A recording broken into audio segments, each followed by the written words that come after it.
Welcome, everyone, to FrameCast number 21. Today, we are talking about a very recent topic because yesterday, Google Stadia launched. And as described by our amazing news journal this morning, they were talking about game streaming is the future of gaming. How do you feel about that? Is it really? Sorry, evidently I just blanked. What? What did they say? Game streaming is the future of gaming. It's like, this is the... As someone that has lived with, like, technology throughout my entire life, I've been playing video games since I was 7 years old. I understand the whole way the internet works and everything. Mm-hmm. I cannot comprehend how game streaming will take off, right? Like, Mm-hmm. I would much rather be that one, what you call it, nerd that actually has a computer and game consoles than that one tiny little box that plugs into the back of the TV that allows me to stream whenever I want. Mm-hmm. No, I think that the idea that they're putting forward, if you tell it to people, makes a lot of sense when they are not into games. When you say, "Hey, remember when you needed to insert a physical disc, and now you don't?" Now, imagine that you know how you just stream videos from Netflix. You just have that live connection, and you play it on other people's servers. You don't need a computer. It's like they'll probably be like, "Yeah, it makes sense," but aside from the launch problems that Stadia obviously has had, which we want to talk about today, there are some very crucial fundamental issues with this entire idea of game streaming. First and foremost, what you're talking about, the ownership of your own computer, of your own hardware. Yeah. I find already that when I've become part of like Xbox Live and PS4 and Plus and whatever, and like at first it's like, okay, you have to do it, and then you get all these games. You're like, oh my god, that's so cool! I get all these games. But now I've started to realize that once I stop paying, I lose all these games. So Yeah. I might as well buy them. So then, whenever the service goes down, or whenever I don't have any money, I can still have my games. So yeah, you already said that you were like you'd rather be the nerd owning the computer than giving up all the hardware. Well, like, I normally I actually have them on my shelves behind me, but like, Mhm. typically I would have these two bookcases completely full of DVDs, right? Mhm. However, Loz has convinced me that I should have my models more on display than my DVDs, and thus my DVDs are still in the storage containers that I used when I moved. But the big thing is that there have been so many instances where I've not had an internet connection because I've moved, or just there's just an outage or whatever. And like, I'm bored out of my skull. I got nothing to do. So I would just get DVDs. I just shove on a movie, right? I remember when I moved just before the release of, what's the name of the Fortuna? No, not Fortuna. Planes of Eidolon in Mhm. Warframe.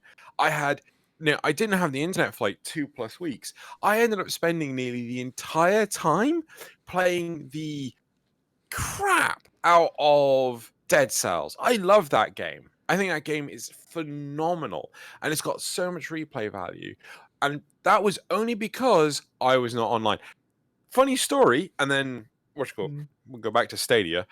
I would tether my phone to my Mhm. PC because basically there was a screw up and Steam ate the install of Dead Cells.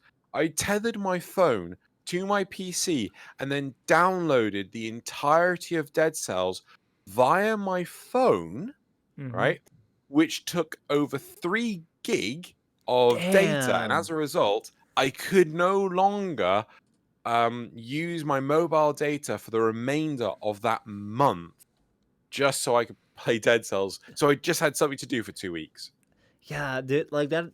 Honestly, that's crazy. I honestly feel when it came to the introduction of online play, I grew up with games getting the first online features, and I found it to be really cool that you were able to like play against other players. You were able to get updates. You'd be able to like insert a disc and it would download. And damn, like if a friend of yours bought something on their PlayStation account and then they signed in on your PlayStation, you could download their games as well. How cool was that? Yeah. But what I've discovered recently is when I got my hands on the original Xbox for the subscription video, and when I got my hands on my old Pokemon Pearl game, and I was like, let me go play this again.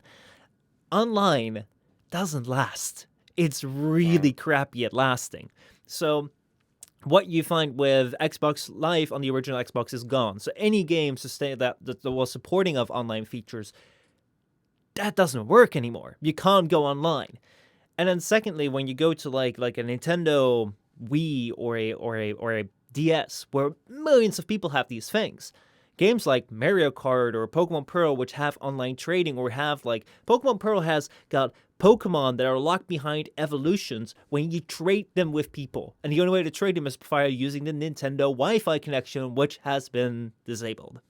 So honestly, I don't like the idea of the subscription thing versus owning. I think that it's a very clear cut case of, if you look at it in the moment, it might seem like a very good deal because instead of like buying a movie, I can give $5 or $10 or whatever it is to Netflix and I can get access to a lot of things.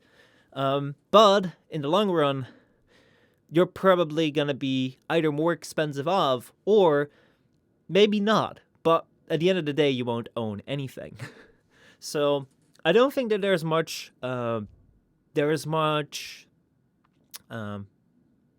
contest between that. I think we both kind of agree that we rather own than subscribe. Yeah, but I just want to highlight that I want to own for a different reason. So right now, we have Google Stadia's online gaming subscription. There were so many alternatives that were coming out. Like there was one called On Live, which was this black and orange box for the longest time, and then that just ceased to exist because they could not get the infrastructure. No matter what, I am 99% sure that Google is going to be making a loss on this, right? I think, if anything, they're going to be doing this to tie services together. So you'll have, maybe YouTube and Google Stadia tied together so you could actually record your gameplay straight off of the Google Stadia straight onto YouTube, or you could stream it straight from Stadia onto YouTube and so on and so forth. I think that's a clever idea. But in all honesty, originally there was just Steam, and then there was Origin, and then there was Uplay, and then there was there were so many more, and now there's the Epic Games Store, which is pretty much the only viable competitor to Steam. How long is do you know that Steam's just released the streamed local play? I've heard something about that, but I don't know. Is that you can? Oh, You know how we wanted to play Overcooked together, but Overcooked was not online? oh yeah, I've heard about this. That you can. Yeah, Yeah. yeah. I see. Okay, explain. Yeah. Well, so basically, if there is a local multiplayer game that you want to play with your friends, but you can't, Steam has introduced, or is in the process of introducing, they did a video in not collaboration, but Markiplier and two of his friends, Jacksepticeye and someone, Bob, I don't know Bob, they ended up doing a online local play of a game that was only local play, and they streamed it and everything, and they said that the reaction time was very smooth, right? But like yeah, great, thumbs up, amazing. But what kind of bandwidth are you talking about here? So let's talk about bandwidth because there has been some issues surrounding the launch of Google Stadia, but Yep. one of the main things already is that when Google Stadia, when they're talking at Google about what this thing will be, of course the lag, the bandwidth between like what will be where you'll be playing and like where your server will actually be like hosting your game. There's a distance between that needs to be crossed, and it needs to be crossed pretty much in lifetime, and that's going to cost a lot of bandwidth to enable that. Well, one of the things that they've said about that is that, well, when they were questioned about, well, where will this bandwidth be, like you have a hard time even like streaming an entire Netflix movie at full quality. How the hell do you expect people to like have this bandwidth? And Google replied to that saying, when once Stadia releases and people start using it, ISPs, internet service providers, will see that there is this need for higher bandwidth, and they'll open up higher bandwidth. That's like the world's biggest pile of horse manure. It really, really is. Because Yeah. that's not how it works, right? Especially in the UK. Right? In the UK, we have one company that lays down all the lines, right? Mm-hmm. They are called OpenReach. Now, a customer cannot talk to OpenReach. Mm-hmm. OpenReach only deal with other internet service providers, right? So if I want bandwidth, so if I want fiber, I have to get my internet service provider to turn to OpenReach and say, hey, my customers want fiber in this area, right? And then it's up to OpenReach whether or not they do it. Mm-hmm. Yeah. Well, that is something which is the same in my country, where even though I live in one of the most densely populated areas of the Netherlands, we do not have fiber yet. And my grandparents that live pretty much in like a what is it, like a small town village in the countryside, they got fiber with their new house. Not everyone Yeah. will get it because it's like a long, costly process to do. But at the same time, in the US, Google was trying to roll out Google Fiber. I know of a couple of people that have gotten it. Basically, it's Google's internet service where they provide you with fiber. And that has been fought really, really hard by internet service providers to prevent Google from rolling it out because they don't want Google to offer that option.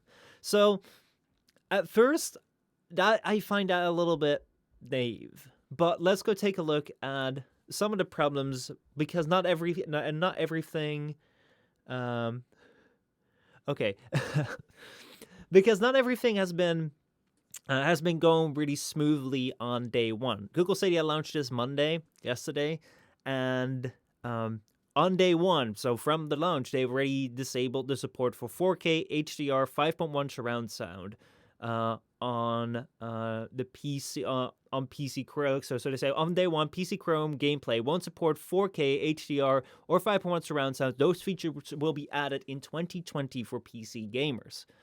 So I would say that personally, the 4K, the HDR 5.1 surround, they're kind of top end things, but the fact that they were promised and they're not introduced right on day one is already an indication that this is a really tough kind of project, which I don't know whether they can really take on the way that they have promoted it.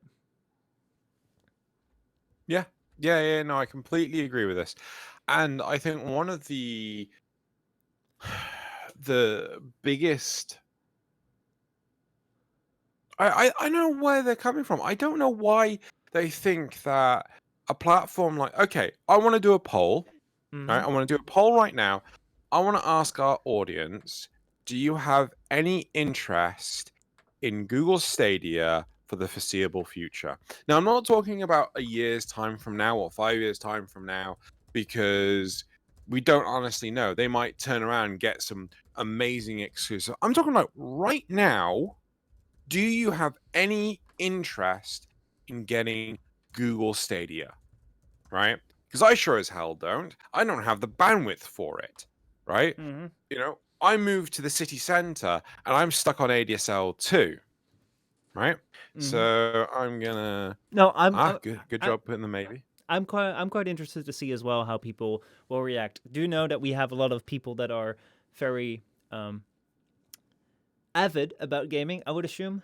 But I'm seeing a big resounding no's. One thing that was also offered in chat was a very crucial fact that you're not like you're paying for the subscription to use Google Stadia to use their hardware, but that subscription doesn't include their games. You need to buy the games at full Sorry. price. What? Okay, so you pay your subscription to Google Stadia to use their hardware, okay? But you gotta buy the games full price to play them on Google Stadia. Screw that. Absolutely, categorically, screw that. Yeah. Right? I'm buy a damn PC. Come on. Like, I'm sorry, that has this PC, Mm, right? The one I've currently got has lasted me nearly 10 years. It'll be mm-hmm. 10 years next year. Well, it'll be 10 years next November. Right? I built it in 2010 after I got my degree. And like this is a huge result. Right? Okay. How much have I spent on this? I want to know how much I have spent on this PC over the Mm-hmm. course. Right. So I Yeah. know Okay. I'm So not going to count the monitors. I'm just well, talking about the while PC. you're figuring it out, I'm gonna take a look. In the poll, we got a resounding no. We don't even have someone saying maybe. Everyone is like no. I'm not interested.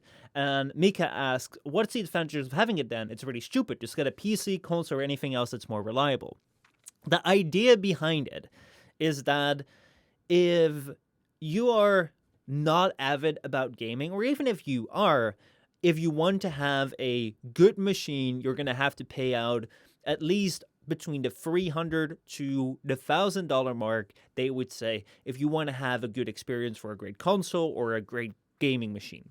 Yeah. But if you don't have the money, then how great would it be if you could just take your phone or take your TV and just have a Google dongle to that, which you use for Chromecast or whatever, and then connect have the Stadia controller and then just play games just as you would on this high end thing. Like that's their idea which they're selling. One thing I'd like to do is I would like you Mm-hmm. and I'd like our audience to do a speedtest.net. I'll do it as well, Well, I can't right now right? because I'm streaming. Well, I don't know how much it'll impact the stream. Well, I mean, we could at least ask our audience to do Yeah. it, right? I would like to see what people's bandwidths are like, Mm-hmm. right?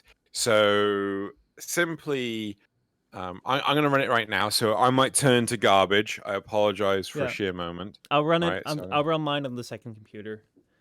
sounds like a good Yeah. plan. So I mean, as you're streaming, Mm-hmm. hopefully it won't have too much of an impact. But But yeah, I might start sounding like a robot. so far you're fine. So far you're fine. We shall see. But they also have ways of combating the low bandwidth with people, which I want to talk about after we get the results in, because that's also a really interesting way that they're going about it. So far I have a ping of 23 milliseconds. I have a download speed of 42 megabytes, and I have an upload speed of 22 megabytes. Bits, not Bits. bytes. Yeah, sorry. Right. So you can actually share, I'm very sure, yeah, you can share your results with people to see what your. So I'm just going to copy that. So if you put the web link But they in. can't put links in chat. So Okay. So let's put a poll, right? Let's put a poll, right? And let's say download speed less than 10 megabits per second, right? Which is like effectively 1 megabit per second. Sorry, megabyte per second. Then between what's called 10 and 20, 20, 30. How many options can you have? I think a couple, but let's just say 40 to 50 and then 50 plus.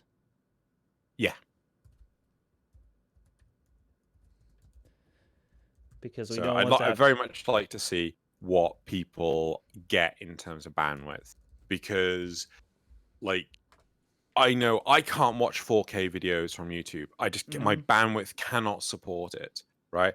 And I do feel that the bandwidth of a 1080p video on YouTube, the picture quality is not that great. No. But YouTube also really like trims it down. I don't know if you've seen this video, but it's a really interesting watch if you have some time. It's not a long video, but it's a recent video by Marques Brownlee, MKBHD. He uploaded a video to YouTube 1,000 times. So basically, what he did is he took a video, uploaded it to YouTube, then downloaded the video from YouTube that he just uploaded and re-uploaded that Yeah. and did that 1,000 times. And in the end, the video just looks horrible and you can't hear anything because that's Yeah. what YouTube does to it to process it. But Yeah. It yeah. it does. It represses it. So like I remember I remember years so when we went to go see DE, me and Loz, and we ended up what's the name of the damn thing? We did 10 o'clock there live in their studio. Aiden uploaded 10 o'clock for me on a YouTube channel and was expecting me to download it.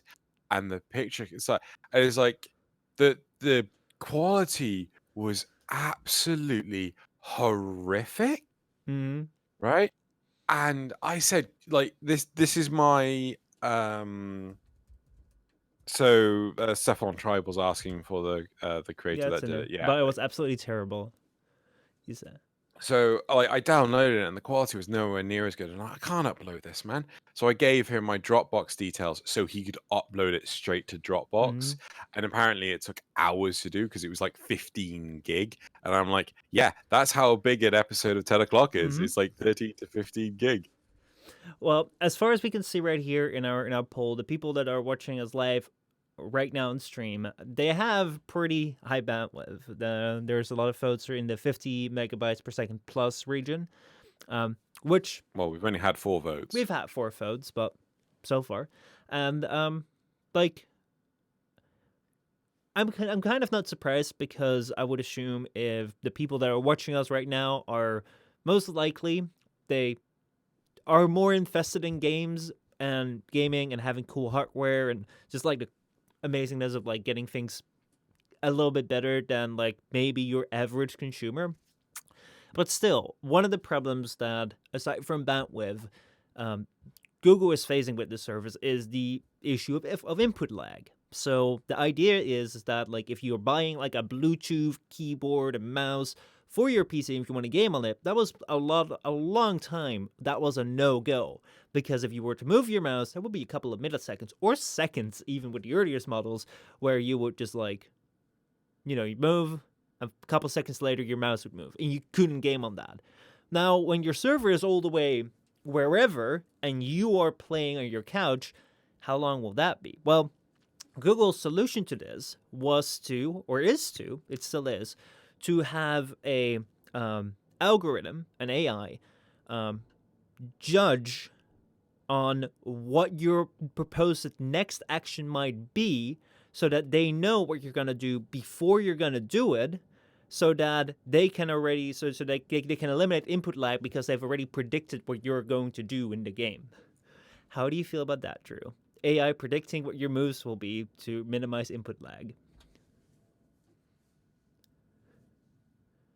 That's a fucking fantasy. Like the amount of hardware you would need or software you would need in order to make a good representation of the human mind to Mm-hmm. understand what they're doing, right? Mm-hmm. So what if, right?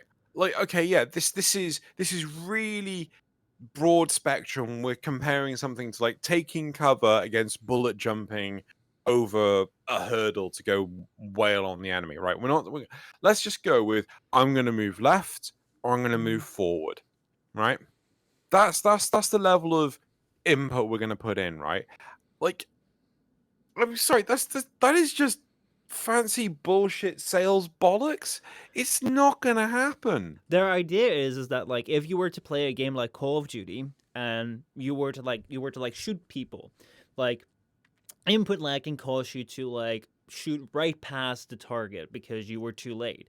Their idea is like if you're putting your gun up to the enemy, like the AI can judge from like your previous actions to see where you will hit that bullet, so that even if like there is like input lag, it will still give you a headshot if you always made headshots in the past. The So idea, what? We're talking aim assist, right? kind of, We created this newfangled technology called aim assist that hasn't existed for like the last 2 decades. yeah.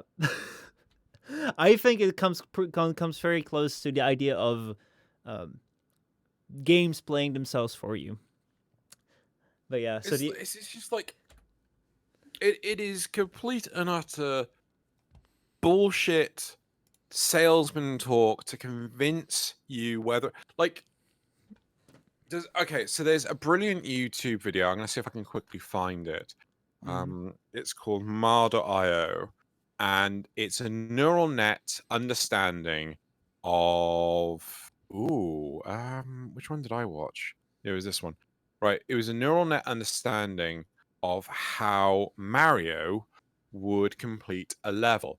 mm-hmm. Now, I've known loads and loads of people, so I'm going to put this in chat. I've known so many people that have turned around and said, like, oh, just look at Mar.io. Like, it's revolutionary. It will turn around and what you call it? If we could do this, we could build AI that predict horses winning races and shit like this. Like, first off, the level of data you need to actually predict a horse winning a race is astronomical, Yeah. right?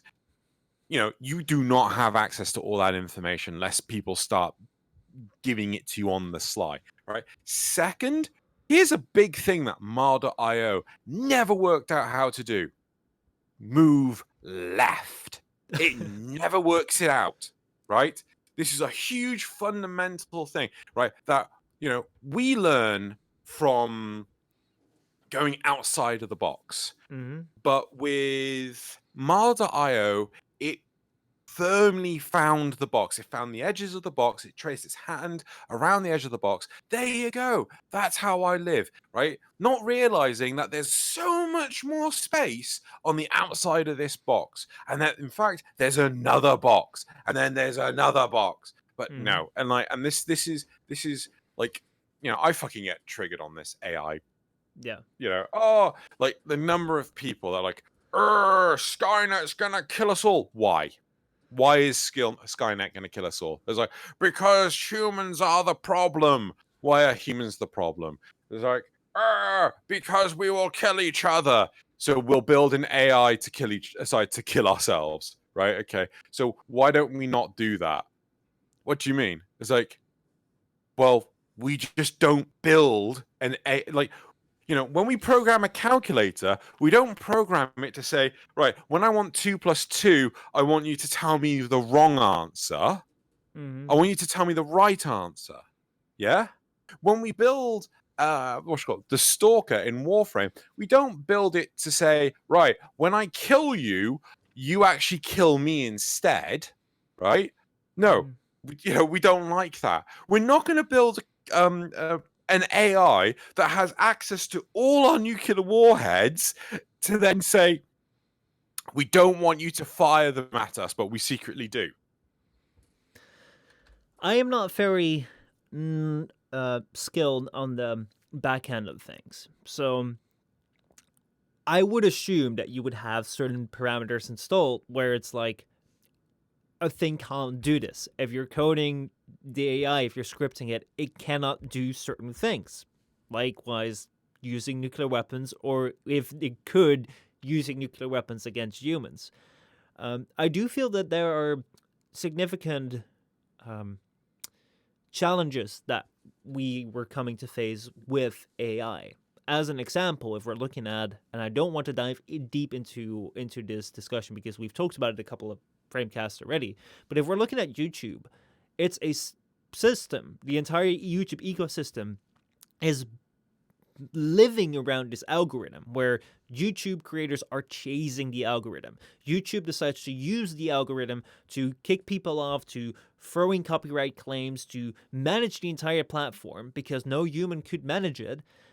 But no one knows exactly what the algorithm is and what it does because it has progressed so far that people are trying to figure out what it is and they can come to some sort of idea, but they don't necessarily know exactly what it is. And that's just with one website right now, YouTube.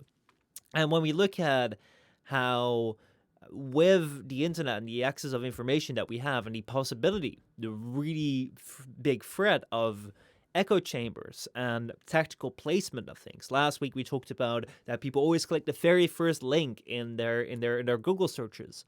Well, an algorithm knows that, of course. And if you were to use that information, right now it's still a human actor. And I think that the time where AI can gain sentience, and like if AI can gain sentience is something where I don't have enough knowledge about, which I think is at the current foreseeable future for like the coming 5 years, highly unlikely.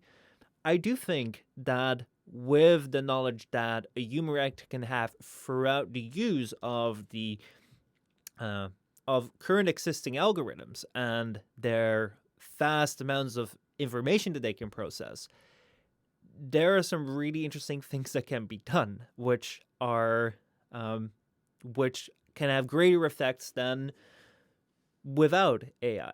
And in that sense, it could be influencing people in certain ways. It could be one of the things which I've actually, I think I heard this on the Joe Rogan podcast with Elon Musk, but one of the things which you could do, I think Elon Musk said this, is you can take a drone and you can mount a gun to it and you can have it fly around, program it to fly around to find a person with facial recognition and then shoot them with the drone. You could do that with technology that's pretty much around us everywhere because because there is facial recognition. You have drones. You can program it in such a way that will fly around until it finds something and then it like fires a gun or it blows itself up. It's still pretty complicated to do, but those are things which are already pretty easily available with right now. What if But a lot? Yeah, go ahead. that's not hard to do, right? Mm-hmm. That's the big thing. Everyone says like, oh, we've had facial recognition for a bloody long time, Mm-hmm. right? We have like the whole Hollywood level. Oh yeah, we can scan your face and we can determine if who you say you are, right? I mean, it's that sort of shit is not hard, right? The whole thing is so. I think it's Tyrannospax actually turned around and said, um, well, the logic is that they've evolved and make the decisions to fire the nukes themselves, right? Humans are basically biological AI who exceed their programming. So they're not really, so it's not really any reason a mechanical one can't. But here's the big thing, right? We are an organism, an organic computer that can do what it wants when it needs to, so on and so forth, Mm-hmm. based on chemical input, Mm-hmm. right? We create our own chemical input on a micro level so that we know what we want to do, right? I am tired, I want to sleep, right?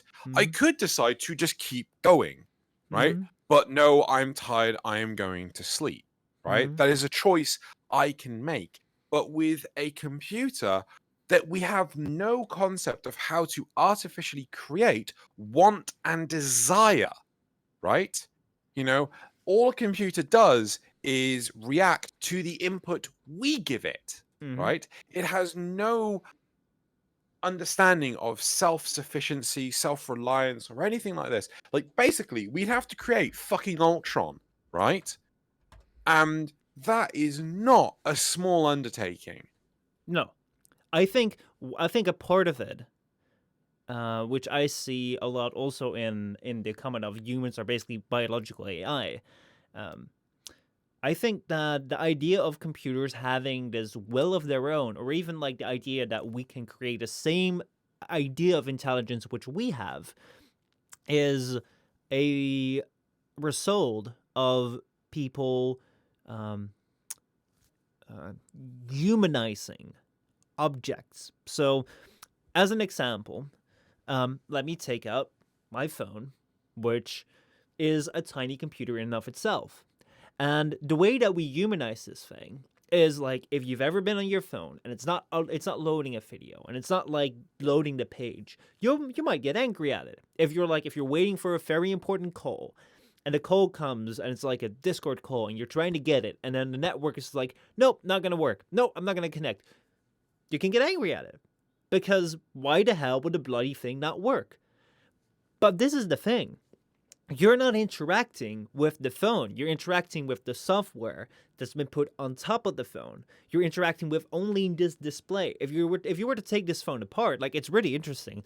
I would recommend you take a phone apart, preferably not the phone you're using. But if you look at what this thing actually is, it's like most of what you see is a beautiful like okay, so this is like a glass panel on the back and a glass panel on the front, and you have some like nice designs around it. But if you take this thing off, what you'll find is that like the camera units are just like small metal boxes with like a little camera inside. A large part of your phone is a battery, which is just power, and then the phone is just one tiny strip of like plastic with metal on it, which creates the motherboard. A PCB. And like take a look at look up jerry rig everything iPhone 11 or so teardown. You'll see that entire iPhone is actually just like this tiny little square. That is what you're interacting with. That is the phone. The rest of it is like what you're interacting with, which you classify, but that's not the phone. It's just that PCB. And the thing is that PCB, the only thing that it does is it takes the electrical current and through the processors that we put on it and everything that we put on it, we allow it to make certain calculations. And this is where my knowledge is too limited to give you a very detailed explanation of how this works. But basically, what we found is that we can have different states varying between a 0 and a 1, and we've been able to expand on that way further than just the one single bit. We've been able to get to crazy amounts. And because of that, we can let it do extreme calculations, which we have transformed into software to text, to display images, to display different color pixels, to convert things from like the waveforms. Well, actually, that's the microphone that converts the airwaves to like sound vibrations. But they're all, you would say, oh, it's recording my voice. The computer records my voice. No, it's just like, it's not necessarily that. It is, yes, it is recording your voice, but it's not listening to it. It's just an electrical process.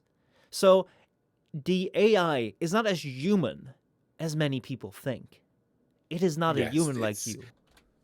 It's nowhere near. And let's bring this back to Google Stadia, because like I've massively derailed us. But like the whole concept that Stadia can actually predict, like, I know that you're trying to you are just trying to label something that already exists as something new and fancy. Like, no, you're just talking about aim assist. That's it, right? Yeah. You know that. Yeah, like show me a.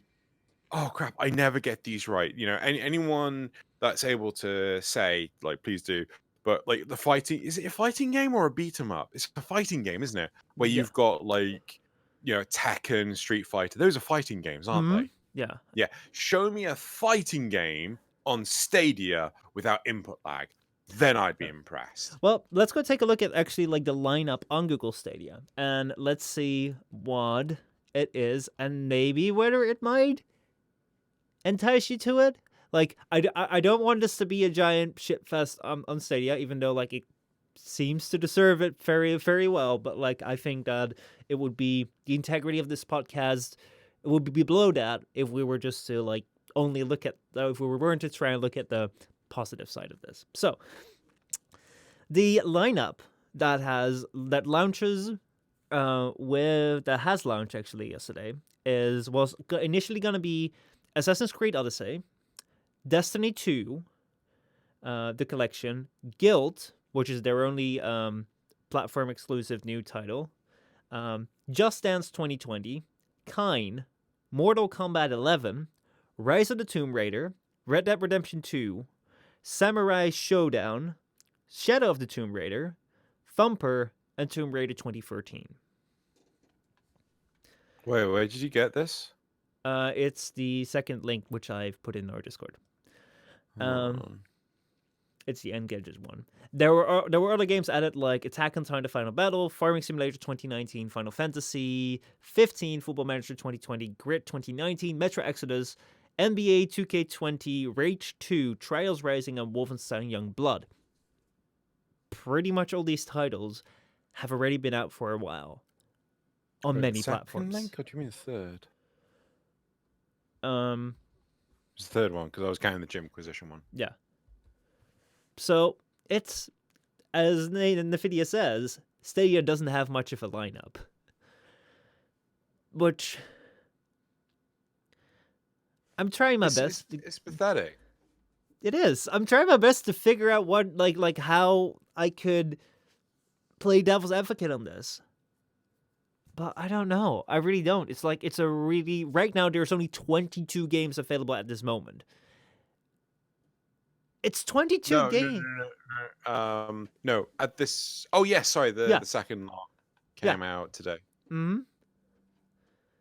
A few of their games aren't even decent, like Young Blood. It's like, okay, so with that, so you already have the 22 games, but with that, there were more issues other than the 4K not being supported. There are also things that, the Stream Connect, where you can have one player's viewpoint to be integrated with another player's stream, doesn't work. Well, fine. Google Assistant doesn't work within it yet. Fine. But family sharing. So like if I'm like a dad and I have like accounts for my children and I want to buy a game and share it with other accounts held by family members, is not supported on day one, but will be coming in next year. So if you want to buy your kids, have a Google Stadia account with your family, and you want to have every single one of your kids to have a game, then you're going to have to buy them individually on Google Stadia until next year when family sharing is finally introduced. Like this is if you don't build so I hype on about minimum viable product all the damn time, right? If your MVP is doing less than an existing platform, then your MVP needs to step it up. Right? Like, so all those things that people have criticized. Oh god, what's the name of the damn thing I keep on wondering about? Epic Game Store, right? Yeah. The number of things that people say, oh, Steam does this, why can't Epic Game Store? Steam does that, why can't Epic Game Store?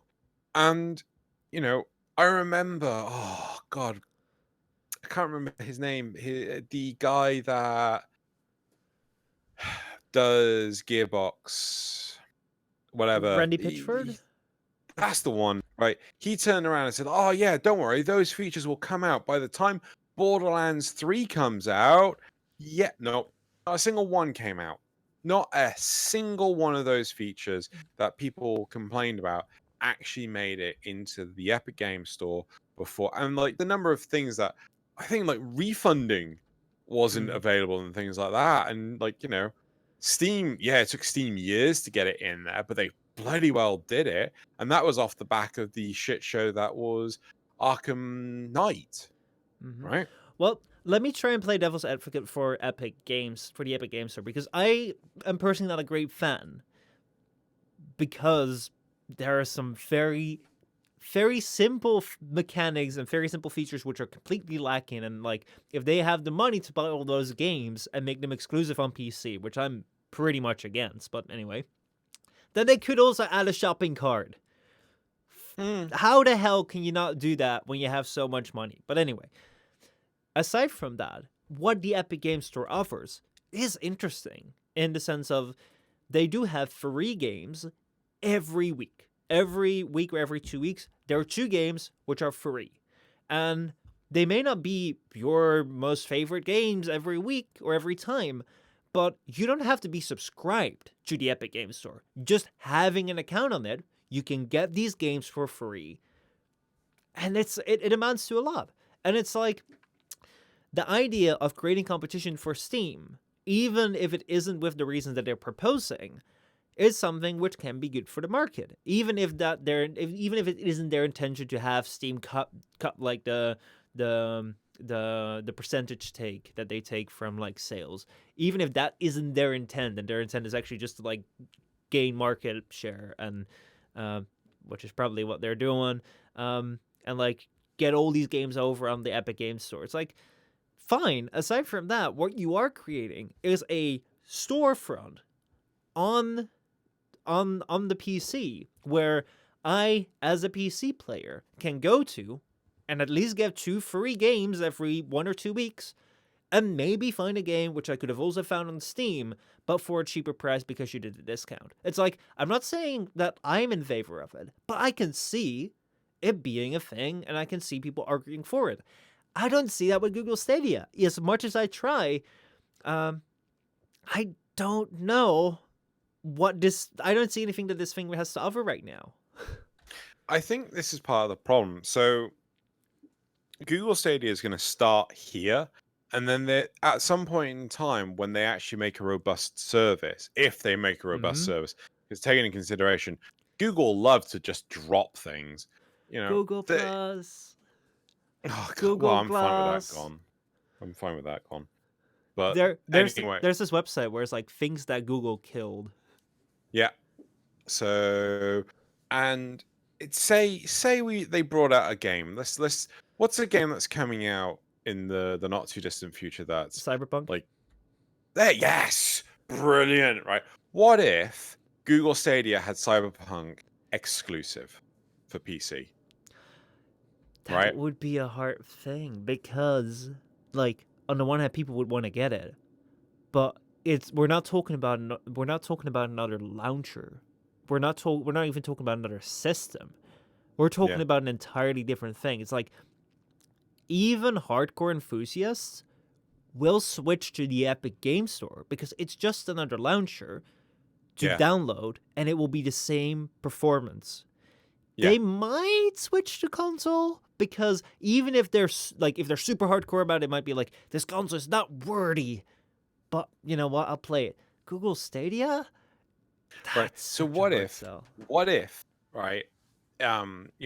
Say you had a Xbox One, right? And you got it because you liked the lineup. Plus, it was bringing out Gears of War 5.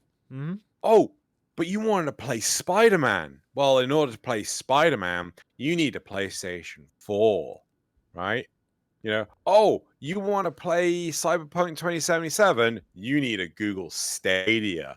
Like, it is all about, like, who can make what deal with what customer and so with what developer to try and outdo the other. Oh God, Hades, right? It was done by the company that did Bastion and Transistor. I can't remember what the name of the studio is, but they did a game called Hades, and it was a launch exclusive with the Epic Game Store, right? It is coming to Steam. And it's just like, what the fuck? You told me that you just exclusive to the Epic Game Store. Why have you suddenly announced you're coming to Steam? Well, because, like, I think that especially in this day and age where, hey, if I were developing a game exclusively for the Nintendo 64, then that thing would not run on anyone's PC or a a PlayStation 2 or PlayStation 1 at the time, or I don't think the Xbox was around at the time. No, it was the Dreamcast. It was the Dreamcast. Because the thing is that we all know what that controller looks like. you're going to be developing a game not just around the infrastructure of the Nintendo 64, which is really interesting, by the way. It was one of the last consoles where you would put in a cartridge, and instead of that cartridge serving as like a memory, like being like plug in like a memory card or something to your PC, it actually just it was more akin to like if you have your motherboard and you plug in like a graphics card, like it was more like that. It was a more direct connection, which doesn't really matter, by the way, but like it's a fun thing. But like it was developed in that way.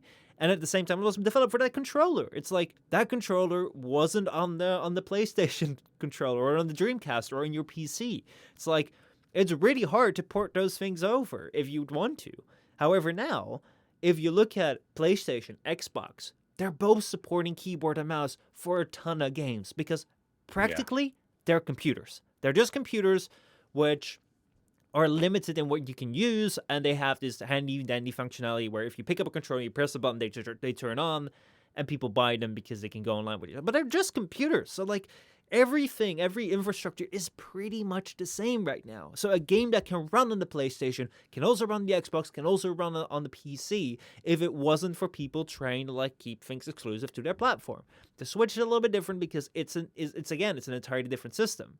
But still, anyway, because of that, it's because like I feel that it becomes harder and harder to keep things solely exclusive on one thing because it's just because of licensing agreements or decisions of developers of how they want to do it. It's no longer impossible. So if no one can put in the arguments like, it's impossible to do. It's like it's not. We know it isn't. I to be honest, I think that Google Stadia, because Google backed it, like first off, they have the time and resources to just sink into this, right? Mm-hmm. You're not necessarily going to succeed, but at least they have the resources to get this fully launched, right? I think Google Stadia will probably last about 6 months to a year Mm-hmm. before they just axe it, unless they can start coming up with the same launch, sorry, not the same launch titles, apologies, the same upcoming titles as PC, then I don't see it standing a chance. I'm just going on to Steam now and looking at the popular upcoming. So what have we got here that I recognize? I don't recognize any of these by name. So like, but you get the idea. I actually want to bring up a point where I think, to me, I don't see any point to this because like I think their strongest argument for Stadia is that in order for you not to have to buy or invest in really expensive hardware, you can just have the subscription and you can play games without having to buy this ever increasing cost of like buying a big PC or buying a console. But isn't it only decreasing the cost?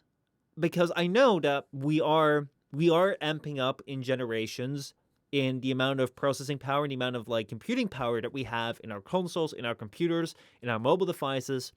We're making a big increase. And of course, the prices remain kind of the same for the newest stuff, and kind of they might even increase for the newest stuff.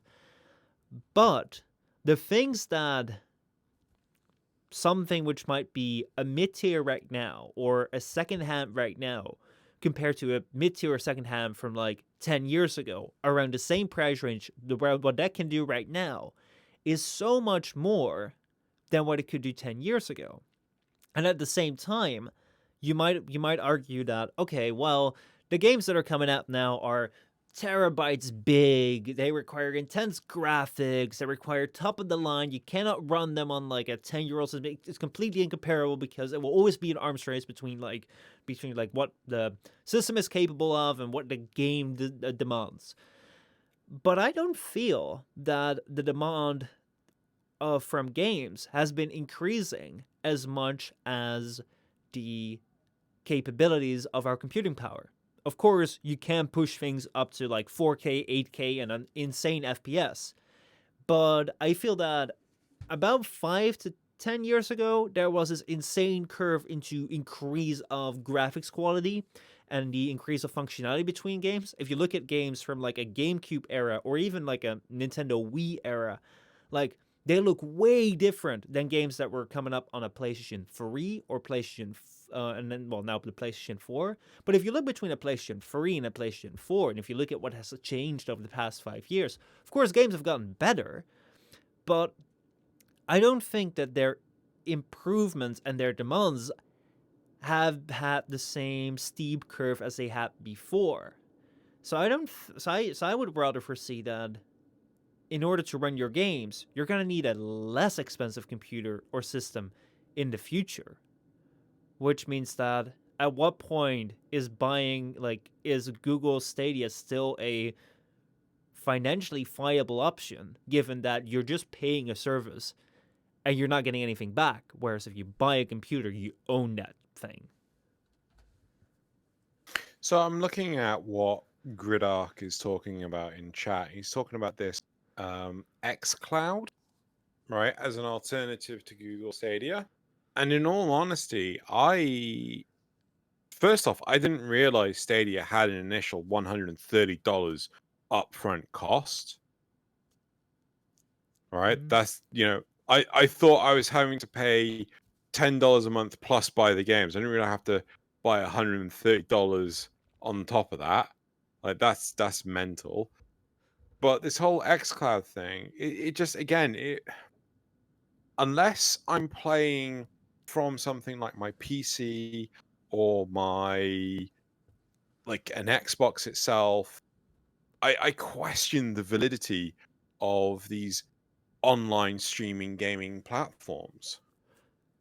I agree. I mean, Gridark is bringing up the ray tracing, which is like the new GeForce thing, the RTX idea, and like of course, like when it comes to the high end, games can do a lot more. It's not like Nvidia releases ray tracing and games are like, we don't care, whatever, man. No, they'll try and use it, but you can still run that game perfectly fine at a 1080p without ray tracing. And I don't think that it's gonna be very soon that games will require ray tracing, because I think that the improvement from ray tracing is quite minor in the sense of the way that we went from like a 64-bit Nintendo 64 to a PlayStation 3 or like a Nintendo, well, like Nintendo Switch is rather far out, but like if you look at the difference between like a PlayStation 2 and a PlayStation 3, that was massive. And the difference between like the quality of the games was so big that like even if you were to like put a PlayStation 3 game on the PlayStation 2 and then put it on like the lowest settings, you wouldn't be able to play it. Well, because both infrastructures are different, but even if you could, I don't think the machine could handle it. So if you take a look at like I don't know if you've been if anyone has kept up with like the latest release from AMD. AMD, by the way, this is more computer hardware specific, has been killing it recently. Like seriously, they've been coming out with some really, really good processors right now. If you want to buy some good, but we're not sponsored in any way.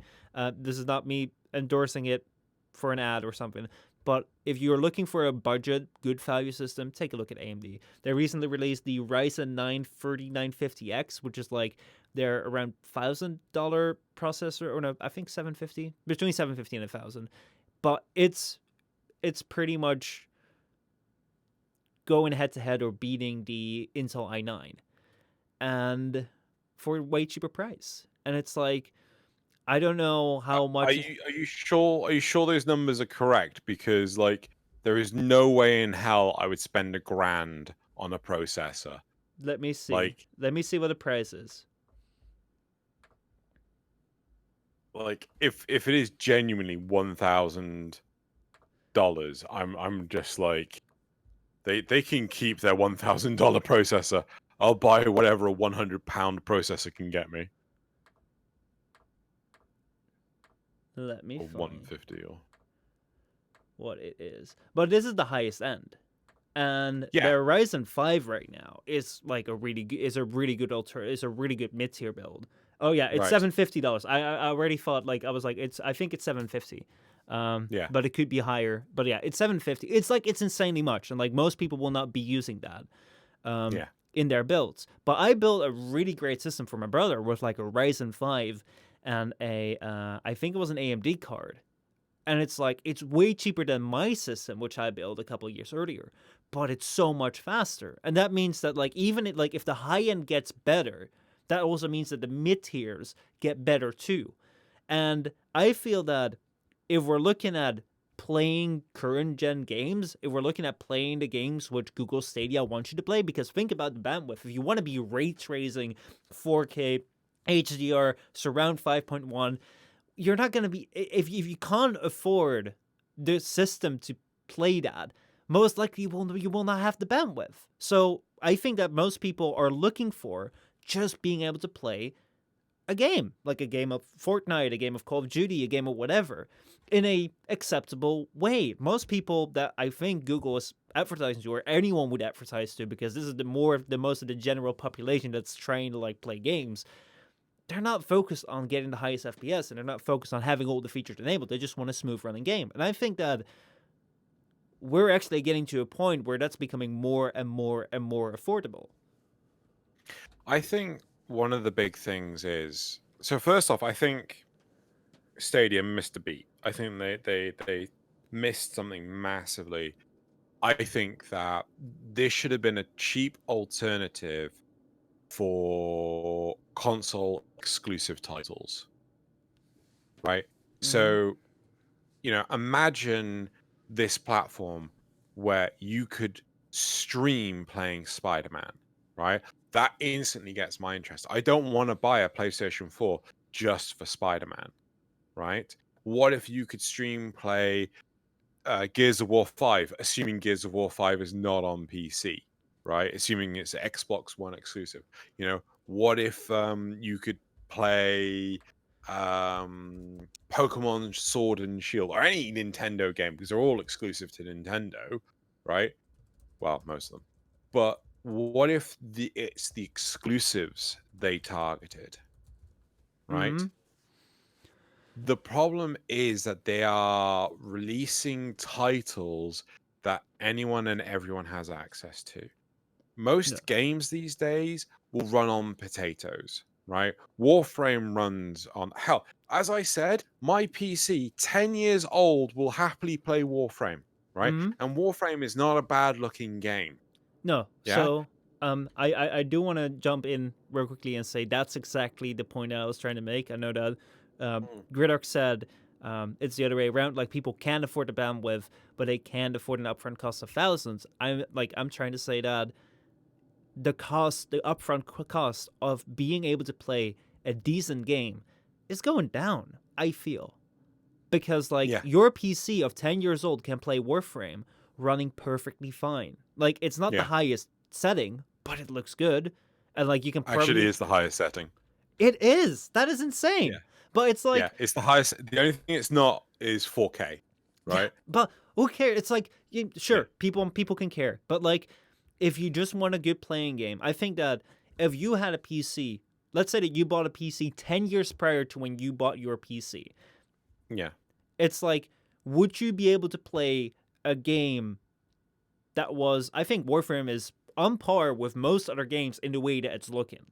It's like it doesn't really do under for most games. So if you were to play like a high-end graphical game from 10 years ago on a PC that was 20 years old, would you be able to do that? Sorry. The Right. Okay. So the answer to your question is no, because I know what a 20-year-old PC looks like. Mm-hmm. However, going back to Gridark. So Gridark is bringing up that people aren't looking to play Warframe on Stadia. They're wanting to play Red Dead Redemption 2 as good looking as possible, Mm-hmm. right? But so one thing that they've already turned around and said, Google has said, is that you cannot get 4K on Google Stadia as of yet, right? Which Yeah. has already undermined the whole good looking as possible, right? Hmm. Additionally, the compression that you'll get on streaming the video, again, not as good looking as possible, Yeah. right? I I also go ahead. no, go on. Okay, so I also feel that like this shouldn't be, or this can't be, a targeted system or service towards um what is it, enthusiasts, like people that care about playing Red Dead Redemption looking as good as possible.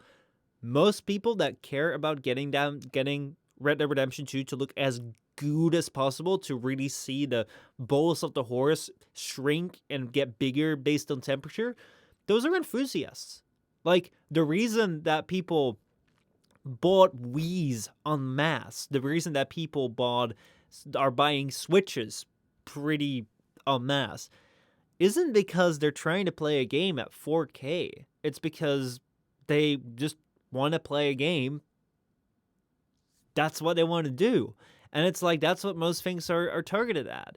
And it's like, just if you look at the Wii, if you look at the Switch, their outputs aren't great when it comes to just raw numbers. If you're just looking at it in an enthusiast kind of way, it doesn't look good. But like if you're playing it as just a player, as most people, it looks decent enough.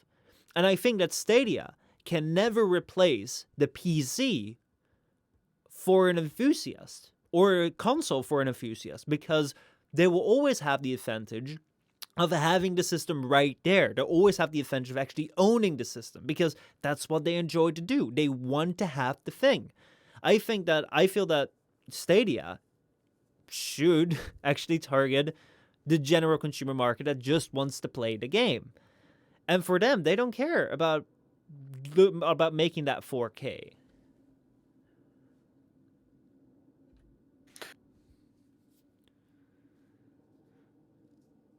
Okay, so Also, actually, let me actually talk about the cost thing, because Gerdak says it's not targeted to people which it's targeted to people which want to play without a high upfront cost. So let's look at the cost. We have a $130 investment for the Stadia Chromecast system and controller. Then we have the fee, which is $10 a month, and then you have to buy the games all individually. So, I mean, let's just say that we're just going to take up the upfront cost of buying the Chromecast and controller and the subscription. You're on $140.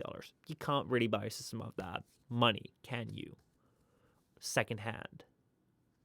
sorry, say that again. So if we're looking at the $140 cost upfront, you can't really Yeah. buy anything for that right now. No. No. But let's say that we add in a game. Let's say that we add in, like, what would be the minimum viable amount for which you would say, for this you can buy a PC or a console and play a Well, game decently? Like, I know the Nintendo Switch I bought for £270. Mm-hmm. Right? Brand new, with I'm pretty sure Mario Maker. No, was it Mario? No. Probably Mario Odyssey. Mm-hmm. And it was perfectly fine, Mm-hmm. right? And I think that is probably the cheapest you could get a gaming platform, Mm-hmm. right? Plus a game. So in that regard, yeah, Stadia is beating it, right? But you the big thing about Stadia is that the only people that truly know about it, actually, I'm making a grand sweeping statement here. I think the only people that truly know about Google Stadia is gamers, Mm-hmm. right? I don't think this is advertised to anyone else. I don't think this is advertised, like, oh, it's only coming up in gaming journalism and things like that.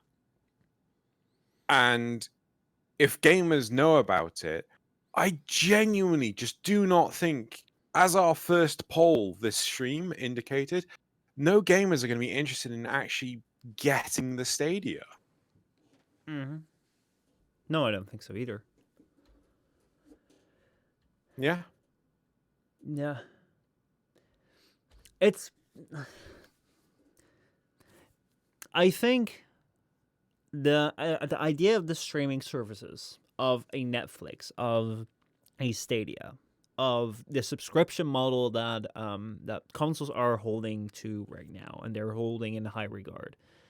I can understand why people say that this will be the future, or why they believe that this will be the future, because to most people, they don't want. To most people, they're looking at the thing as, I want to play something or I want to watch something, and instead of buying this thing for $60, this one game, I can access a whole library. Instead of buying a PC for $500 or $270 as a console, I'm buying a thing for $130 and I can buy a game and play it. It's cheaper. I think that there is a point in that, but I think it's a trend curve which is about at some point to hit its peak. This can be a year away, this can be 5 years away, 10 years away, 50 years away, I don't know. But if we take a look at something like microtransactions and loot boxes, which were actually, microtransactions is one of the perfect similar like metaphors to take. The idea of microtransactions was to offer games, most likely mobile games, most of the time mobile games, at a way lower price or even free, so that people could play it. And then if they wanted to like buy little things or rush little things, they could pay tiny amounts of money to make to make things go faster and then support the game. And initially the idea is, and like it's still being used today, don't get me wrong, that this is way better because then I don't have to pay $60, can actually play the game, and if I enjoy it I can put money to it, or if I pay money it's only a little amount. But what we're seeing more and more, and what the general public is getting to see more and more, because this is being featured more in the news, this is, whenever we have the story of like the Australian guy that spent over 200,000 Australian dollars on a single Transformers mobile game, where we're talking about loot boxes being pretty much completely banned out of every game. Maybe like it's banned, I think, officially in Belgium, but I think that they're just doing away with it because even EA has shied away from loot boxes in their latest Star Wars game. It's like EA shying away from loot boxes, or surprise mechanics as they call it. That's interesting. Ooh, how did that happen? But it's because of this realization that big people have become aware that microtransactions is most of the time not cheaper at all than actually paying for a game with $60.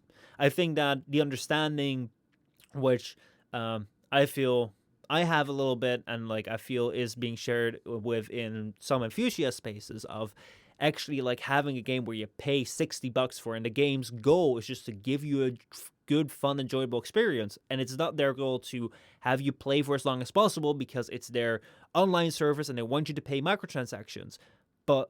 So like their goal is to keep you playing forever, because if they could, they would, because that'd be best for them. The difference between that and the difference in the way that satisfies is so different. It's so much better when it comes to a piece of media which its goal is to satisfy you, instead of where its goal is to keep you playing and keep you paying. Like there is a difference between those two, which is not generally understood yet.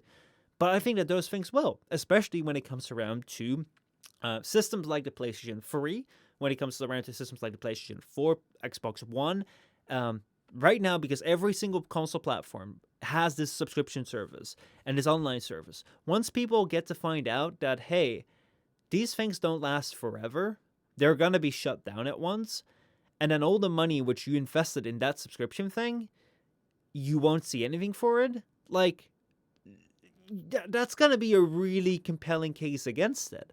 And also, when we're looking at things like Netflix, the reason why Netflix worked, even if Netflix were to shut down in the future, you wouldn't own anything. At least it was a very simple way of paying like $10 to $20, and boom, you had access to everything. Well, now we're getting Disney Plus, we're getting every single service has their own bloody streaming service, so that Netflix just becomes an online cable service where it has a select few options, but if you want to have something else, you better sign up for Amazon Prime as well, and you better sign up for all the other services, where it becomes so expensive at a point where it's like people are going to notice that this is a little bit madness, and like the idea of owning things physically might become popular again. I think it's really interesting because the way you were talking about the whole loot boxes and the whole sort of like kind of like weird meta transactions or whatever. Hmm. I think that some time ago it was discovered that people do a piss poor job in monitoring their online subscription services, right? Hmm. I think that I remember 20 years ago, on average, there were 1 to 2 cars per household, right? Then Hmm. about 10 years ago, we've got 4 cars per household on average. Now I wouldn't be surprised if we're getting close to 5 or 6 cars per household, which is getting absolutely insane, right? Hmm. Again, likewise, I wouldn't be surprised if there are, some people out there that have subscriptions that they don't even know they have anymore. That Hmm. subscriptions they set up and they used for the longest time, and they thought, yeah, I'll come back to that. Yeah, I'll come back to, and they just completely forgot about it, and they're still paying for it, Yeah. right? And I know that like some companies, like so I moved out of my old place back at the end of September, right? And it was only last week that I managed to successfully cancel my holy jeez. Sorry, I just Yeah, I'm read just that. looking at that. Greydark just posted in chat that he was sub to 121 streamers at some point, is now only sub to 2. Yeah, Damn. yeah, yeah. So that's completely derailed me. But my point is that I was what you call it took me till last week to get my old internet service provider to cancel where I was the internet provided to the old property, right? Hmm. I paid them an extra month and a half of me not living in the property, and it took me over an hour to get it cancelled, right? So many companies abuse these mental tactics of oh yeah, I'll sort this out, let me just put you on hold, let me just put you on hold, right? I'll be back in 10 minutes, right? And then you sat there on hold for 10 minutes, not able to do anything. You're not able to curse and swear and things because you can't say those bad words. I'm having to hang up the call, right? So like and then like, okay, so you want to cancel the service? Yes, right. Are you sure you don't want to take anything with you? It's like you don't provide anything in the area. Oh, let me look that up. I'll be back in 10 minutes. I'll be back in 10 minutes. And like honestly, I put up with this for an hour to get my old internet cancelled, and I wouldn't be surprised if people have prematurely switched off in trying to get these things cancelled and Hmm. disconnected and stuff because it is just so damn difficult, I'm, right? I mean, imagine that you work on your own, like you're your own boss, or let's say that Mm. you work for someone, and you get home, or whatever, you sit and talk to this person, cancel it for an hour, and the subscription is $10 a month, but your hourly rate is like what, 50, $100 an hour? I don't know. Like if Kind of wish it was that. if that is your rate, like if you have a well-paying job, or even if it's Yeah. like 30 or 40, it's like I could be sitting here talking to this person to save $10, but it's costing me 20, 30, 40, maybe more. Yeah. It's like it's not worth it. But if you do that for everything, like, oh my god, man, like that adds up. That really, really adds up. What a funny thing, I was looking, I saw this image pop up recently. Like the only way to shut these people up is to say, like, it showed a message of like this chat where it's like, I want to quit this service, and they're like, what's your Are you sure? What's your reason for quitting our service? Like, I'm going to prison. Okay, And they just like they didn't do the bullshit because they just said, "I'm going," like Yeah. telling them that you're going to prison makes them shut up. Oh God. Right. So years ago, when I was a Hmm. student, right, we were having constant internet problems, and we were with. I'm going to name and shame them. Virgin Media, right? Hmm.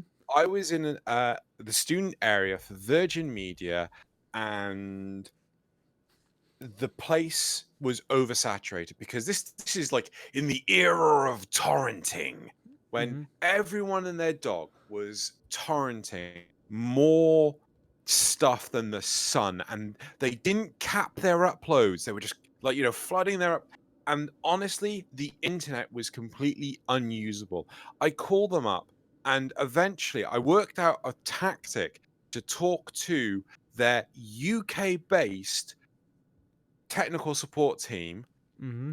because their sorry, no, their Indian technical support team were absolutely bloody trash. Like, have you tried turning it off and on again? I'm like, sorry, I shouldn't do an accent. I apologize. Have you tried turning it off and on again? Yes. Right. Okay. Could you do it for me now? I've already tried it. It's like, yeah, please can you do it for me now? I'm like, and they will not do anything until it's like, okay, I've done it. No, you haven't, sir. It's like, what do you mean I haven't? It's like, because we can actually see the connection.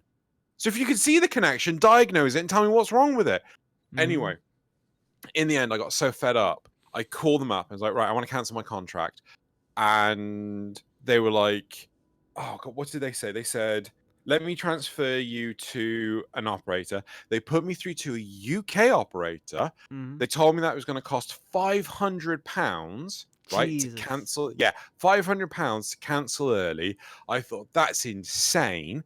They then said, okay, let me put you through to a technical specialist and see if they can actually ascertain what the problem is. They then put me through to a tech services guy in the UK. I spoke to them and they instantly turned around, yeah, your area is a 99% utilization area, right? Which means at 99% of the day, the box is maxed out, right? So the whole thing cannot support the network. I said, well, could you put us on to a neighboring system? I was like, I can't. Oh, sorry, no, ours was a 98%, because the only other one that they could put me to was a 99%, Damn. right? So 99% of the day, that exchange was maxed out, right? And then what you call it? We tried to deal with it. They tried filling around with, they put us on a faster connection, but that lasted for like maybe 2 months because everyone else upgraded to the faster connection. Same problem yet again. So I called them up. I said, I want to cancel. And they said, right, that's £500. And I said, no, you're not providing the service that you promised to provide. You can't provide the service. I'm not paying £500. And then they said, no, I'm going to have to do this. All right, fine. Can you put me through to your tech support? Put me through to the tech support in the UK. I explained the situation to them. And I said, look, they want to charge me £500 for something you cannot provide. You agree with me. You cannot provide it. I don't see why I have to pay this. And he goes, yep, I completely agree with you. He called up the cancellations person, said, right, do not charge this guy for his cancellation because we cannot provide the service. And then done, got it cancelled, no charge. And then we went on to ADSL2 with O2, and we were swimming. We were so happy, right? Damn. Because we had a working internet connection. But like, this is the problem though. These services, these people, they don't care about the quality of the product they have. They just want your money, Hmm. right? So I wouldn't be surprised if some, poor bastard at Google Stadia had to flip on the switch way ahead of when he wanted to because he wanted, because they want that money to start coming in. They want to start seeing a profit coming in. But I genuinely want to know how. I wish I could look into the future because I don't think Stadia is going to be around in a year's time, right? I'm really Unless curious. Yeah. unless they pull something right out of their ass, right? I do not think Stadia will exist in a year's time. It's the whole on live service. It's I feel that this is like exactly what the Google Plus thing was. It's like Google feels that they can do better because they're Google. And then they release this thing, which barely anyone knows about. And the people that know about it, in Google's Plus case, like, most general people didn't know about it. Only the people that were, like, actively interested within, like, the social media space or within the, like, internet computer space. They knew about Google Plus, but they knew it was trash. And that's the same thing when it comes to Stadia. It's like only gamers know about it now. And they don't. And we all think that there is no advantage in it for us. Why should we use it? And it's gonna be bad. I personally feel that when it comes to, like, I have not kept my PlayStation Network up. Like, I used to have the subscription online service for PlayStation for Xbox because I wanted to play with with people that have a PlayStation and Xbox. But I'm like, I barely play my PlayStation. I sometimes do it on stream, but Warframe is free. I don't need the PlayStation Network thing for that. So as long as I don't feel like playing on that thing, I'm not paying for it. But, like, let's imagine that you want to have, like, a bunch, like let's imagine a household where, like, hey, you know, people are gonna have Spotify, people are gonna have Netflix, people are gonna have, I mean, like, they're gonna have a PlayStation or an Xbox. Like, I've seen so many families where, like, the kids will eventually get one, and, like, maybe it's shared with the entire household, but, like, that's another fee. You're gonna have, well, if you're gonna have Netflix, you're probably also gonna have, like, a Disney Plus because everything's being segmented. It just amounts to so much that at a point you're just like, well, no. It's like, for one thing, it makes sense. $5, like $10 a month, I get access to all the movies. $5 a month, I get access to playing online and free games every month. Hell yeah. $15 a month, fine. But if it becomes everything, like, oh boy, See, no. this is a problem I have, right? Mm-hmm. I resent the fact that everyone and their dog now has to have their own dedicated streaming service, right? Oh, we can't have Daredevil and Jessica Jones and Luke Cage and Iron Fist on Netflix because we want to have our own streaming service. We want to bring all the Marvel stuff under our own house. Oh, we can't have Rick and Morty on Netflix. We have to have it on our own streaming service. We can't have God, everyone and They their dog has their own dedicated streaming service, right? Mm-hmm. But what about the poor fuckers that have to pay for it? Mm-hmm. Right? I'm not signing up to so I can't see The Mandalorian. I can't see Rick and Morty. I can't see God knows what anime because I don't pay for Crunchyroll. I pay for Netflix, Mm-hmm. right? Why can't services, why can't channels like Disney or Adult Swim or who the jog on ever turn around and say, right, we are going to either let you buy the rights to this show and you have it straight up, Mm-hmm. right? Or you can what you call it, pay lower payment rights, but you get it a week later. So, hey, Rick and Morty, you could get it now and get the latest thing using Adult Swim service, or you could wait a week, right, and see it on Netflix because Netflix are paying a silver tier license Mm-hmm. instead of a gold tier license. Do you see what I mean? Yeah, well, the thing is that that would have worked if Netflix was, like, the only one around, and these services were kind of coming up, and they were like, okay, well, let's make this deal. But now, like, we already have Netflix, we already have Amazon Prime, we have the Disney thing, which is coming up, which are pretty big players. Like, every single one of them is gonna want to be the platform which gets it, like, a week after. So, and if that continues to be the case, like they're gonna fight for it, and they're still gonna have the exclusives. Like only on Netflix you'll be able to see Rick and Morty the week after. It's like it's gonna be tough. But like one of the things which I feel is a bit weird, from my understanding, is that it's starting to look a lot more like cable television, where it's like you gotta like in order to watch channels you have to pay for them, and like you're having a lot of channels now that you have to pay for it, a lot of subscription services. And the thing with the internet was that when people got more and more access to the internet, like you were talking about the torrenting like trend a couple of years ago, is that the thing with the internet is like you have access to everything. So like Griddark said, it's like you can see Rick and Morty, you just cannot see it legally.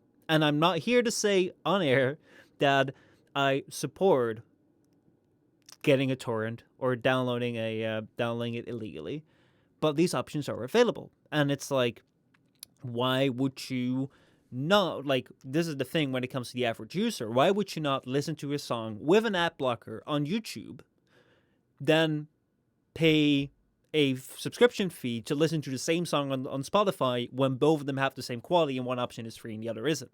Why would you not find the very easy tools that are available, widely spread online, where you can go and access pretty much any piece of content that has been made in a visual audio form and get it for free when you have the tools at hand? It's like, it's a bit of a hassle to go through, and sometimes like there are countries where you're somewhat likely to run into a fine, and it might not be very moral, but it's a very easy thing to do. So I think that when Netflix came around, it offered this very easy alternative. And like this is also where I think Spotify found its place, is that like they offered this service of like you can access all the movies and all the series, or you can access all the songs for a small fee. And for that small fee, you're gonna be able to do it morally. You can rest assured that like you're not breaking any laws. And it's very easy because it's just an app. It's a really good looking app on your phone or on your computer, and you can just find anything there. It's super easy, super simple. It doesn't cost a lot. It's cool. And I think that made a very easy choice for people to just be like, okay, well, let me just get Netflix. Let me just get Spotify, because it doesn't cost that much and it's way easier to use. It's way more moral to use. I got no problem sleeping at night, and now, fine. But when you're like looking at Rick and Morty now, like that thing, like Rick and Morty being not on Netflix in the US anymore, releasing the 20th the 7th of November, I don't know when it released, at a date I think that like last week or something in the US, The 11th. the 11th, but it was scheduled to release in the UK on the 20th of January or something, like months away from when it just released in the US. They changed it now to the 20th of November, which is tomorrow.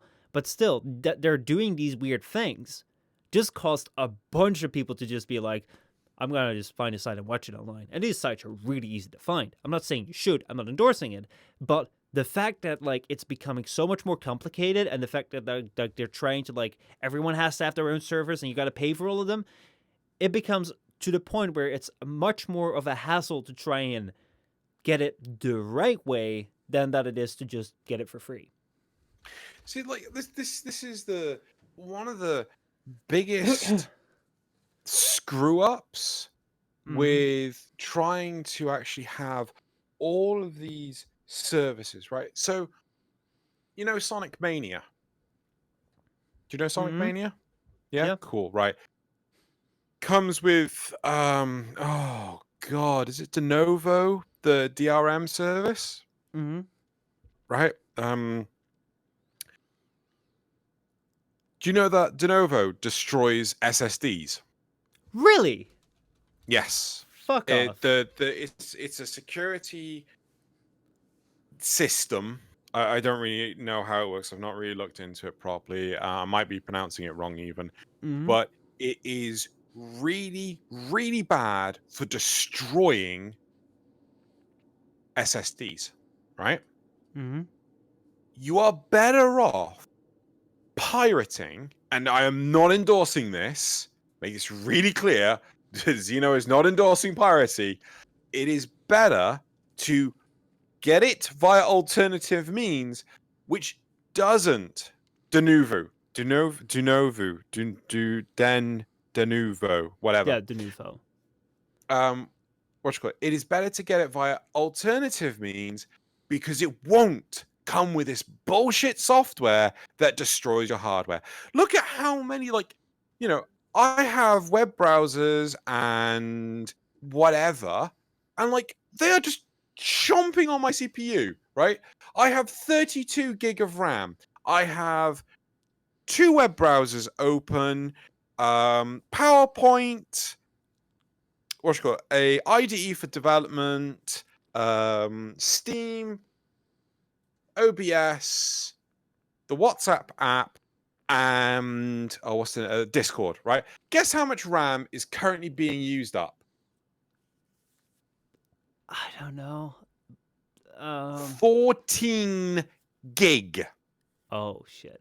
14 gig. What the bloody hell is any of this shit doing?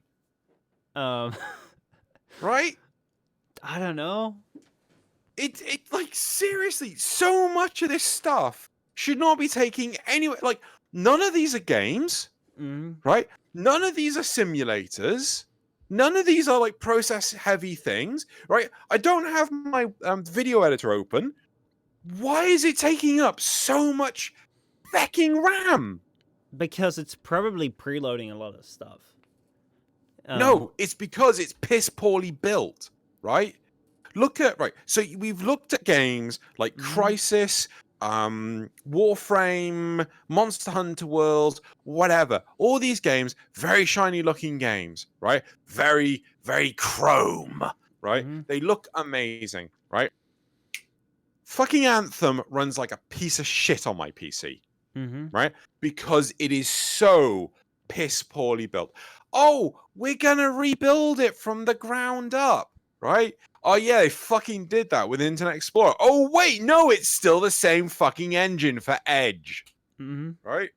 Like it's like if you build something badly, it is going to run badly. If you build some DRM software that is supposed to protect your what's called game, but it destroys SSDs, you're going to get a bad reputation really quickly. And all of these things, all these services and everything, they're supposed to mitigate the desire, the want to pirate things, but they're not. They are really fucking not, right?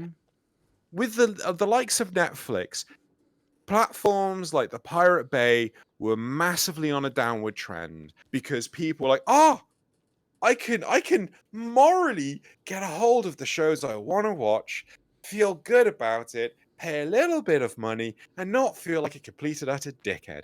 But now that there's more fucking streaming platforms in the bloody sun, right? With things like YouTube deciding to get in on this and everything, what's happened? Things like fucking Pirate Bay have come back with a resurgence. Resurgence, rather. No, like Make a rant. it's the reason why people pay is because it's easier and better and like more straightforward to use. Fadian had a great story here in chat talking about how people in Africa live to the place that he visits a lot, where if they would get a new house, I'm gonna try and like summarize the story a little bit, but check it in chat if you're here live, and otherwise hopefully we might be able to get it in comments or something on the video section. But anyway, the short of the story is that people will get a new house and they will burn all the grass around the house to like get rid of snakes, so that they'll be safe from the snakes. But there are also alternative snake repellent things which allow you to keep the grass around, to actually plant small crops and still keep the snakes away. But people don't do it because they've always done it that way, and it's just straightforward, just burn it. So people don't often want to go for the best solution. They often want to go for what's just more straightforward to them. What's easier to do? What makes more sense? What just makes more sense to them? It's like, oh, I'll do it. And like Netflix was that way, because having to figure out how to get things and having to take that step of like downloading things downloading a torrent is, I mean, to some people it's like it's scary. People are like, I don't know if I can do that. I don't know if I want to do that. And Netflix was super easy. But now if you have to like, I don't even know which shows are on what. Like, seriously, if I'm to step into like my streaming services and I have to get out a chart of all the shows that I want to watch and then see which services they're on, like that is gonna be such a massive shit show. Like that is harder. That's more inconvenient than traditional cable television, where you could just you'd buy you'd pay your provider and you could get an extra channels, but most of the time it would be like a standard set and you could just switch through them.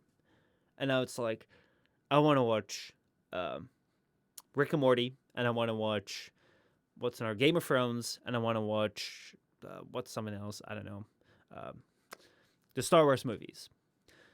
What do I need to get? It's like it makes no sense, and it's like man, it's so stupid.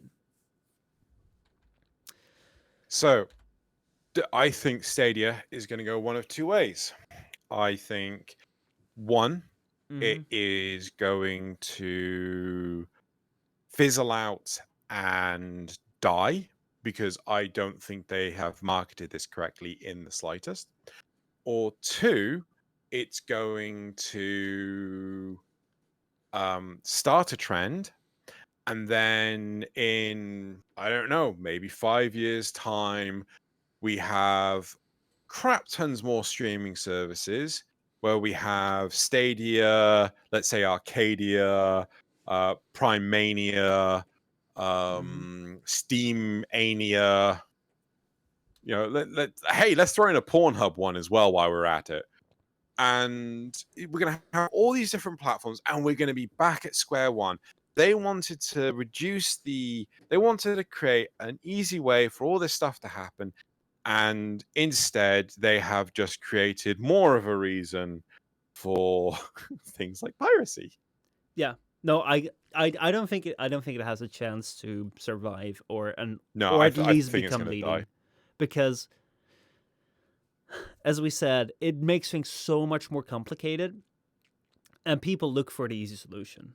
And let's see, Griddock says Steam already has streaming. It might be interesting to see if they provide streaming from their servers later.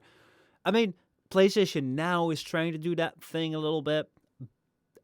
Like, it would make more sense if you were to have a PlayStation 4 be like, hey, if you want to, when the PlayStation 5 comes around, if you want to play PlayStation 5 games, but don't buy the PlayStation 5, we have this PlayStation streaming service, and you can just play all the upcoming consoles on your PlayStation 4 because you stream it through it. People would already have that, but still, Yeah. it's like one of my major like concerns is that if you buy a game on Steam, you don't necessarily own the game. You own a license to the game, which they can revoke because it's in the terms of service, which you agree to. But still, you do reliably own a game on Steam in the sense of if I crash my computer, I can buy another one and I can go download my entire library there as well. But with Google Stadia, if you stop paying for your subscription, you also lose access to all the games that you have paid for. So if you have Google Stadia for like a month, for like a year, like you're not just like thinking about, hey, do I keep up this subscription which is worth $10 to access this thing? You're also like, do I want to lose access to all this money that I've invested in my game library? And there is no interesting library anyway right now. So like that's already a major drawback. But at the same time, it's like you gotta invest in it to keep up your investment. There have been so many instances where people have invested in stuff and then it just ceases to exist, right? I remember buying Dawn of War 2, and Microsoft turned around and said, like, oh, we're no longer going to be doing the games for Windows Live anymore. So any games that you have that use it, yeah, tough titties. But Relic turned around and moved Games for Windows Live, sorry, moved Dawn of War 2 to work with Steam instead, right? Mm-hmm. Likewise, Amazing Eternals, a hero shooter by Digital Extremes during the time of Warframe. I actually really enjoyed it. I much preferred it than Overwatch, but it wasn't going to work. And too rightly, they pulled out. But the really nice thing is they refunded everyone that invested in the founders program, Mm-hmm. right? They didn't have to do that. They could have just kept all the money and actually sunk it. But they were good enough to return the money. But there are so many platforms out there. Like, yeah, I've lost access to my entire Xbox Live collection Yeah. because Microsoft fucked it up and they don't give a shit about my account. Yeah. Oh, we've got all your money, we don't care. Oh yeah. But you know, No, I was really surprised when I got my original Xbox. The Xbox Live on the original Xbox isn't supported anymore, even though it's still the same bloody service. yeah, Uh, it's like, yeah, like seriously, I think Nintendo really fucked up with like they have a different service for the Wii and DS, which has already been canceled. They have a different service for the Nintendo Wii U, and now they have a different service for that Switch. So I see the Wii U being shut down very soon as well. And it's like all the surprised it game, hasn't already. all the games you bought, which had Yeah, online access, like you just buy out the window, yeah. and like some games run fine, but more and more games these days are relying on multiplayer. So like they just won't work anymore. That's ridiculous. But yeah, in conclusion, I personally think that Google Stadia is not really gonna work because of, well, first of all, their very weak library. But secondly, I don't see a compelling reason to invest $130 to begin with, and then a subscription payout, and then buying my own games over a network service, which is just at this point still going to be inferior to playing it on a PC. I think there's no compelling argument to make for it, which I can say. I'm in complete agreement with you. I think this has been marketed wrong. I think that they're going to continue to absorb costs.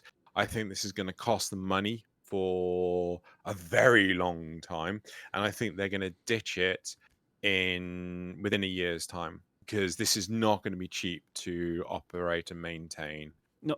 And because they have to make sure that all the machines that are hooked up on the other end are just going to work, because like this isn't going to be like, oh, like everyone, this is something that really pisses me off when people think, oh, but it's part of the cloud.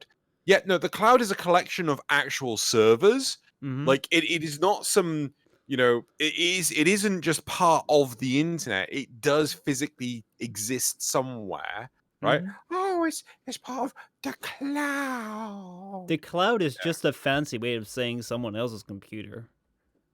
Yeah, exactly. Right. So I've actually put in my Google Calendar for the 19th of November, which is a Thursday. Does Google Stadia still exist? 2020. 20 years Let's time. check in next year whether it still exists. All right. Right. So I think that we've touched on everything we wanted to touch on with this topic for this Framecast. So let's get into the questions. If you guys have any questions that we should like to ask, whether they may relate to Google Stadia, whether they may relate to subscription things, or anything, or maybe nothing at all which we discussed today, feel free to post them. We might answer them. So we've got one question here from Thalian, which is, if Stadia had actually launched with a library of 300 to 400 games, do you think it would have actually succeeded? I think it could have succeeded with probably about 100 to 200 titles, but they have to be newer titles, Mm-hmm. right? And I think that the platform would excel if those titles were other console exclusive. So basically, if their cloud was actually, we've got like a pile of Xboxes and a pile of PlayStation 4s and a pile of Switches and a pile of gaming PCs. And we've put them all in a room. They all exist in a room in the cloud, and you can play whatever game you want. I think that would have instantly made it a success. I think I think that aside from the amount of titles available, if you still have to pay for every single game and for the Chromecast and controller, Yeah. it's a really tough sell still, because it's like asking people to subscribe to Netflix, but then buy a TV box, which is like a DVD player, but you can't put DVDs in it, but like just a box with a remote control so you can turn on Netflix, and then you got to pay for every movie that you want to watch.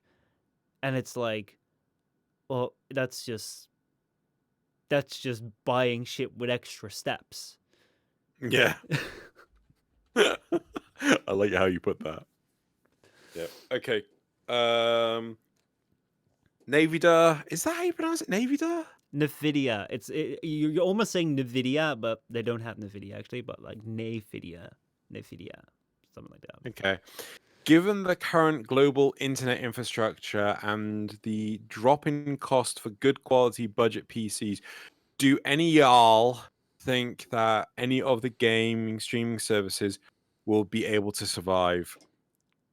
Not unless they put these clouds near where we live. So, like, there'd have to be one in the heart of the UK. There'd have to be one in, like, pretty much the heart of any major city in any country that they want to support in.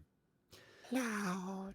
Yeah, I don't think so. I was making the argument before that I think that we are getting so much accessibility to such powerful hardware at such a reasonable price that unless you want to push for the limit, which is not going to be possible with these streaming services anyway, there are going to be really good cheaper alternatives, or like maybe not cheaper, but at least not insanely more expensive. Anything to ask before the stupid questions?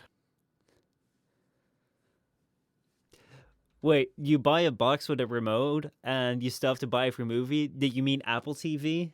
I mean, if we're talking about a company that's charging you $1,000 for a stand, yeah, I mean, like, most of the things that we're going to say that are ridiculous, probably Apple has done it.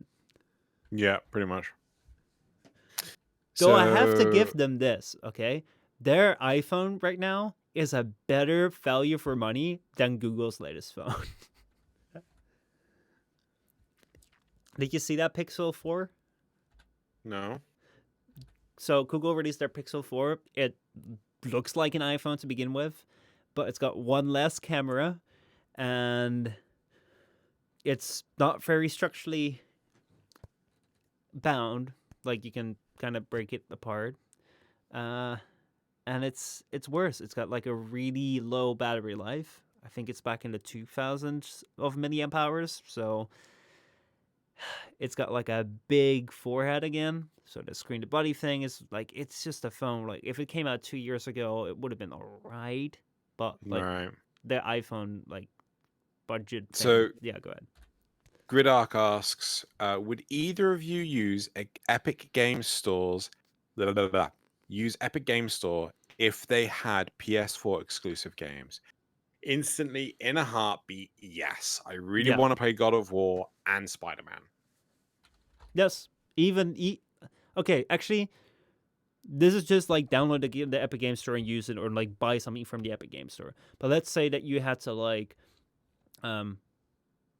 pay a $5 fee to access like PS4, like PlayStation Plus or something through the Epic Game Store, like a month. Would you still do that? Yeah. Like, if the minimum subscription is a month, I would totally do that. And then, like, during the Christmas period, I'd play for like, I just play like Drew, it's Christmas, come have Christmas lunch. Fuck off, I'm playing Spider-Man. Hell yeah. I'd love someone to clip that, by the way. Fuck off. Do it. No, I think that like that is a really compelling thing, because the difference with the Epic Games Store PS4 thing that we're talking about is that if I already have a computer which can run the Epic Games Store, then in order to access these PlayStation titles, I would have to buy a $300-$400 PlayStation. Or I could use this service, which is the Epic Game Store, which is way cheaper to run it on my Yeah. system. Yeah. Yeah. No, that completely right. Okay. Right. So let's ask the stupid questions and then let's GTFO. Right. Thalian, what's the most recent kind of sandwich you've eaten? A BLT. What about you? I had a really good cheese sandwich this Good man. afternoon. All right. Thalian asks, you said give it a month, but your beard is not as epic still. What's up with that? It's pretty damn. I Pretty think it's just volumey. lacking glitter. Fuck off. Right. And then NVIDIA.